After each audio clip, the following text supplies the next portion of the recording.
माननीय न्यायालय का आदेश है कि कोई भी व्यक्ति यदि चढ़ावा चढ़ाता है, दान देता है, वो चाहे डिजिटल माध्यम से हो, चाहे फिजिकल माध्यम से हो, वो भगवान जी के खाते में जाए और एक एक पाई जो श्रद्धालु इस आशय से देते हैं कि वो भगवान के चरणों में अर्पित कर रहे हैं, वो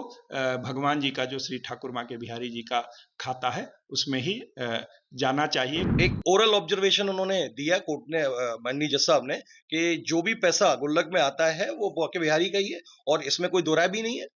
वो बांके बिहारी का ही पैसा है, लेकिन अपने फ्रॉड को छुपाने के लिए, बिकॉज लैंड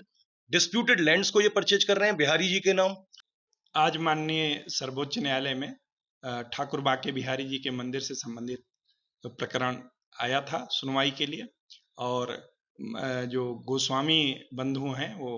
मैनेजमेंट कमेटी जो माननीय सर्वोच्च न्यायालय के द्वारा ही बनाई गई है उसको पक्षकार बनाते हुए कथित हुए बिंदुओं पर माननीय सुप्रीम कोर्ट गए हुए हैं। माननीय सुप्रीम कोर्ट का स्पष्ट आदेश है कि जो श्रद्धालु आ रहे हैं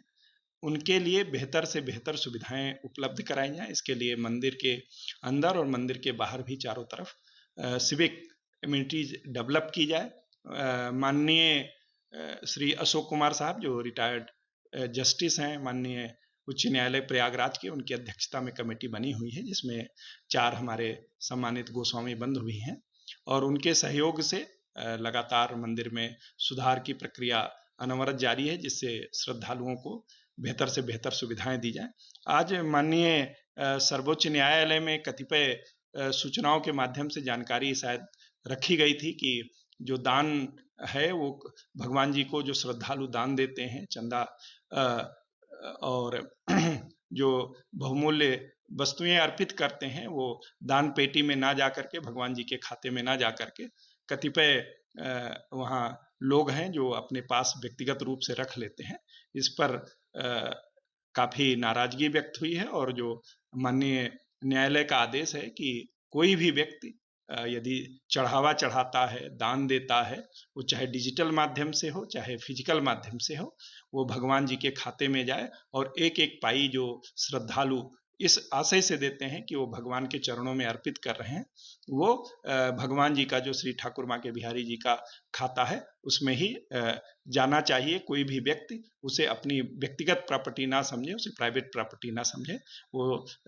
मंदिर के संपत्ति है और मंदिर के खाते में जानी चाहिए। और भी मंदिर के आसपास, मंदिर के अंदर श्रद्धालुओं को और बेहतर से बेहतर व्यवस्थाएं दी जाएं, इसके लिए भी निर्देश मिले हैं। आगे की अभी विस्तृत आदेश प्राप्त होते ही जो माननीय न्यायालय का आदेश है उसका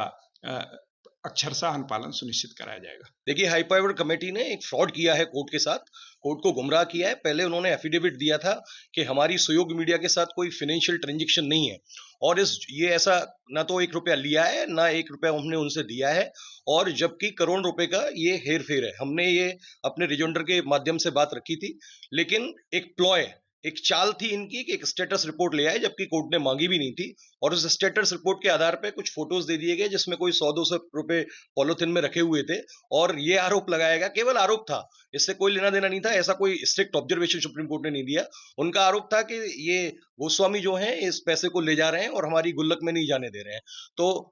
एक ओरल ऑब्जर्वेशन उन्होंने दिया कोर्ट ने, माननीय जज साहब ने, कि जो भी पैसा गुल्लक में आता है वो बांके बिहारी का ही है और इसमें कोई दो राय भी नहीं है।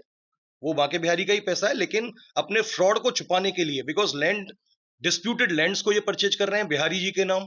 राइट, और करोड़ों रुपए का हेर फेर, यानी कि एक कंपनी से करोड़ों रुपए मंदिर के लिए दान कराए जाते हैं और उस फिर दान को एक दूसरा व्यक्ति आता है कि मैंने 1 करोड़ रुपए आपको दान कराए, 1,05,50,000 समथिंग, तो आप उन्हें मुझे दीजिए ताकि मैं उनको अपने लाइव स्ट्रीमिंग के खर्चे में ले लूं। तो बिना किसी डेट के लेटर के वो पैसे दे दिए जाते हैं, यानी कि सीरियस मिसअप्रोप्रिएशन ऑफ फंड के चार्जेस हैं। ये कमेटी तुरंत डिसॉल्व होनी चाहिए, इसने पूरी विश्वसनीयता अपनी खो दी है। आगे जो भी डेट पड़ी है हम सारी चीजें कोर्ट के सामने रखेंगे कि कैसे इन लोगों ने कोर्ट के साथ फ्रॉड किया है।